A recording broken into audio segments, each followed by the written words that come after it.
ऐक माझ्या लेकरा, आज तुझ्यासमोर दोन मार्ग आहेत. एक तर हा व्हिडिओ अर्धवट सोडून निघून जा, किंवा हा पूर्ण पाहून ते गुपित जाणून घे जे आज तुझं नशीब बदलू शकतं. मामा म्हणतात, जो माणूस आपली सर्व दुःख, संकट आणि कष्ट निवारण्यासाठी तळमळीनं माझ्या अदमापूरला येतो किंवा माझ्या मेंढ्यांच्या तळावर डोके टेकवतो ना, त्याची झोळी मी कधीच रिकामी ठेवत नाही. तुला वाटतंय तू एकटा आहेस? अरे, तू जितका स्वतःला एकटा समजतोयस ना, तितका तू एकटा नाहीस.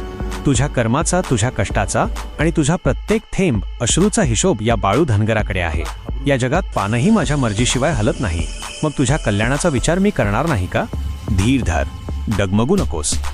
ज्याने श्रद्धेने माझ्या नावाचा हा पिवळा भंडारा आपल्या कपाळाला लावला ना, त्याने त्याचं नशीब बदललं म्हणूनच समजायचं.